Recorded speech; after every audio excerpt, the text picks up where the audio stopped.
Hola, y bienvenidos a Prueba de Fuego. Hoy nos sumergimos en un documento fascinante, el capítulo sobre operaciones de extinción del manual FBC 105.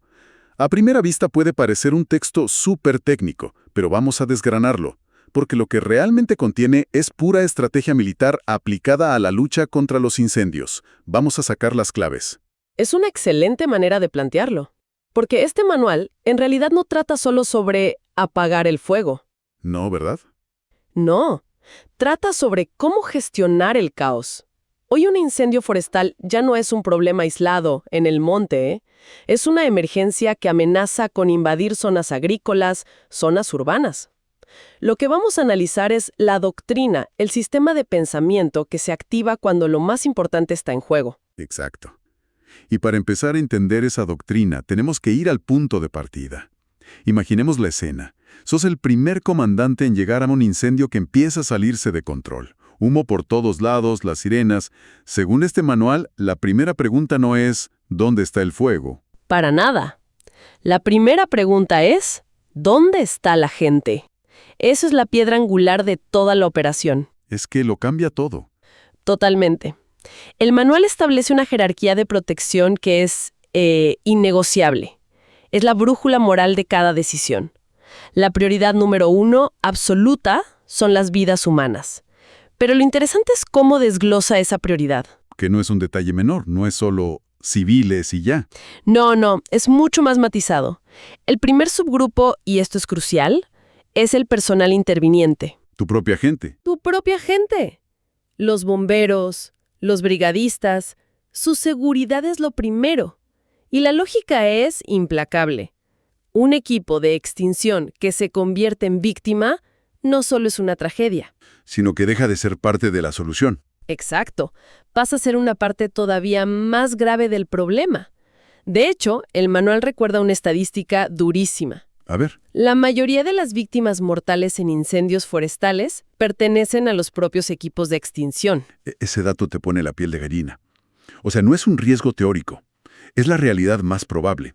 La presión psicológica para el que está al mando tiene que ser tremenda. Es la gran paradoja de este trabajo. El segundo grupo son los que el manual llama afectados con vinculación por daños. Que serían los propietarios. Básicamente sí. Los dueños de las casas, las fincas, los negocios que están en la línea de fuego. Son personas que están bajo un estrés extremo, que ven cómo el trabajo de su vida se puede hacer humo. Y me imagino que es dificilísimo. Alguien te está suplicando que salves su casa, pero la estrategia te dice otra cosa. Y tenés que ser un profesional absoluto en ese momento. Claro. Y el tercer grupo son los afectados sin vinculación. Gente que pasaba por ahí. Exacto. Excursionistas, conductores en una ruta, cazadores. Gente que estaba en el lugar equivocado en el momento equivocado.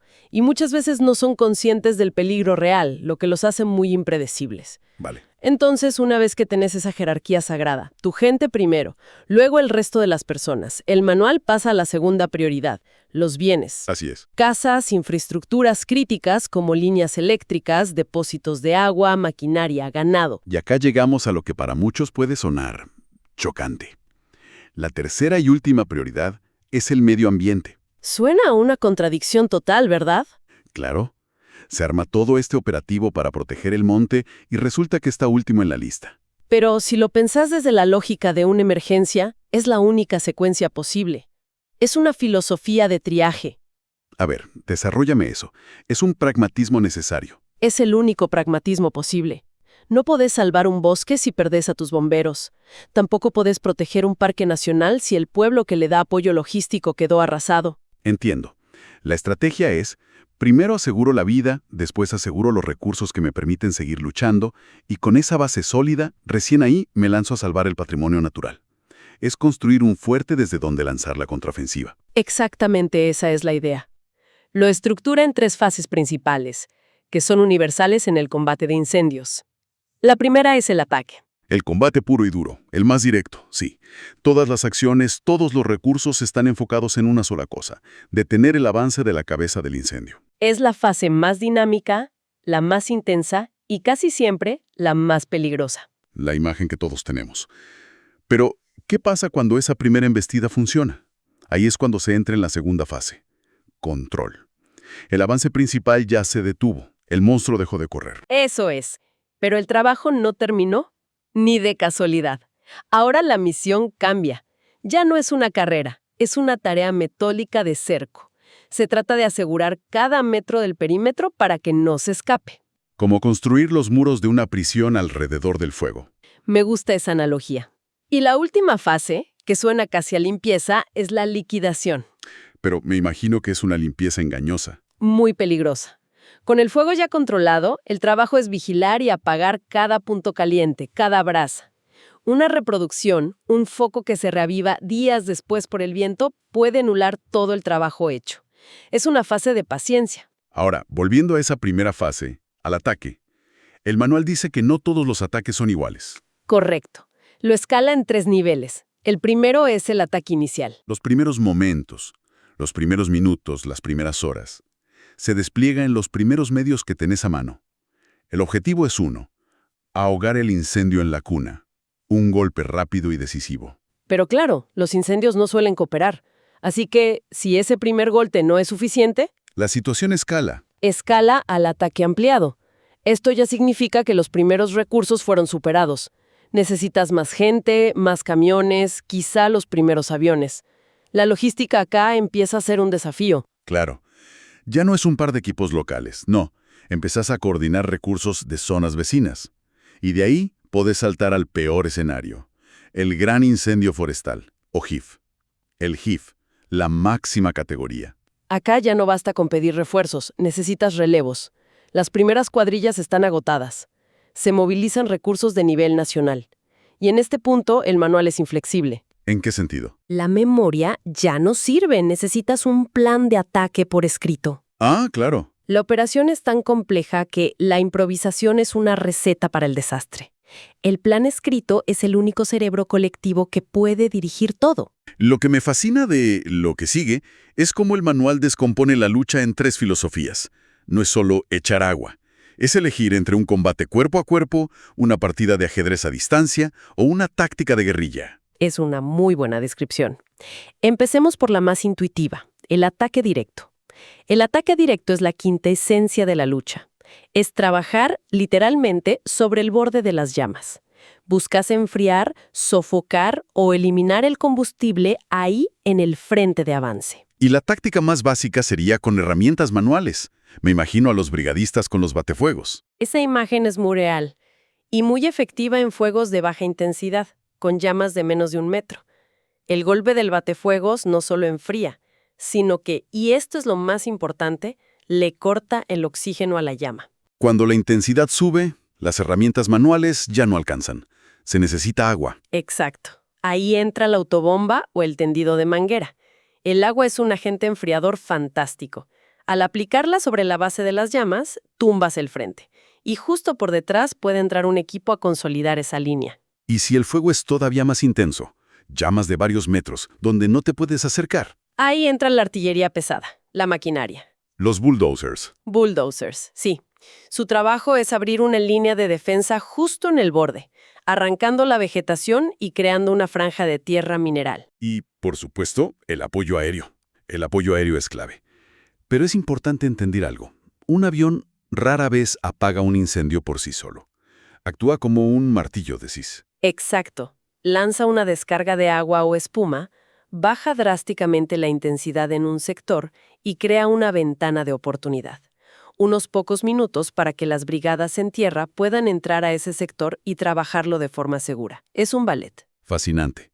Pasemos a la segunda filosofía, que es casi lo opuesto, el ataque indirecto. La partida de ajedrez. Lo es, porque acá el principio es la anticipación.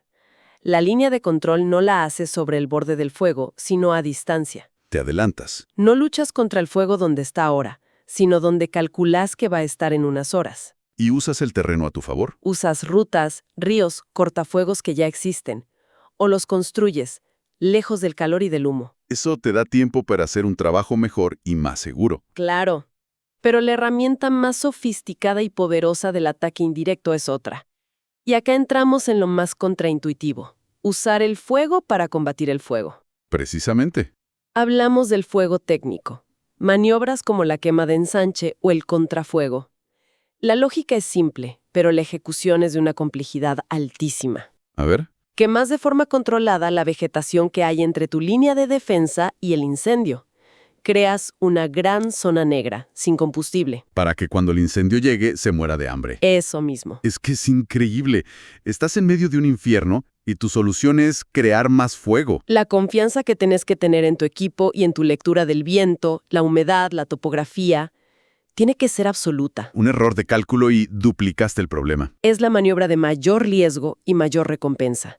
Exige una pericia enorme. Y los medios aéreos acá tienen otro rol. Sí, en vez de agua, lanzan líneas de retardante químico.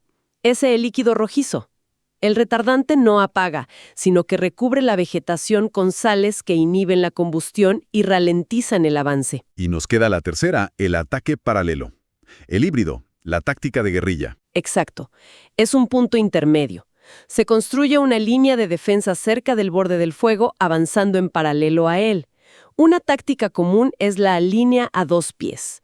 Vas abriendo una pequeña línea muy cerca y otro equipo detrás va quemando el poco combustible que queda en el medio. Una forma muy rápida y eficiente de ir asegurando el perímetro. Sin enfrentarte de lleno a la cabeza. Para ejecutar todo esto, se necesita un arsenal de herramientas que, bueno, no son las que tenés en el galpón de tu casa. Para nada.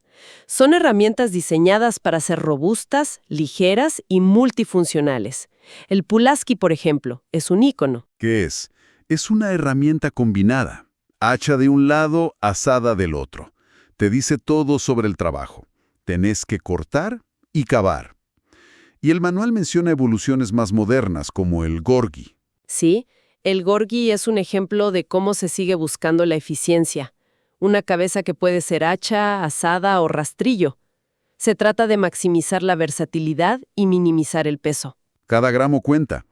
Y luego está la herramienta para manejar el fuego técnico, la antorcha de goteo. La Drip Torch es un dispositivo simple pero ingenioso. Un depósito con una mezcla de gasóleo y gasolina y una mecha.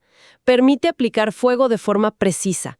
Es el pincel con el que se pinta con fuego. El manual también le dedica una parte a algo que parece básico pero que es pura ciencia, las instalaciones de mangueras. Sí, y la clave es la organización. Una instalación se divide en 3 partes. La línea de aprovisionamiento, que va desde la fuente de agua a la bomba, luego la de aproximación, que lleva el agua ya con presión hasta cerca del fuego. ¿Y por qué esa división? Es un tema de física, de hidráulica. Para los tramos largos usas mangueras muy anchas para minimizar la pérdida de presión por la fricción. Es como una autopista para el agua. Entiendo. Y una vez que el agua llega cerca, se conecta a la línea de ataque. Mangueras más finas y manejables que reciben toda esa presión para generar un chorro potente. Un sistema diseñado para maximizar el rendimiento de cada gota. Cada gota cuenta. Entonces, después de todo este recorrido, ¿cuál es la gran conclusión?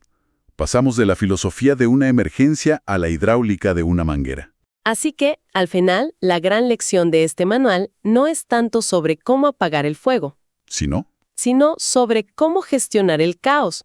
Es un sistema diseñado para imponer una jerarquía humana, vida, bienes, entorno, sobre una de las fuerzas más anárquicas de la naturaleza. La verdadera batalla no es contra las llamas, es contra la entropía. Es disciplina, estrategia y conocimiento. El coraje es indispensable, sí, pero la metodología es la que gana la guerra. Y eso nos deja una reflexión final. El manual nos muestra un sistema increíblemente estructurado para enfrentar algo caótico y primario. La pregunta que queda flotando es, ¿hasta qué punto esta planificación rigurosa puede realmente contener algo tan impredecible como el fuego? Sobre todo en un mundo con un clima cada vez más extremo. Es algo para seguir explorando. Gracias por acompañarnos en este análisis a fondo. Te esperamos en nuestro próximo A Prueba de Fuego.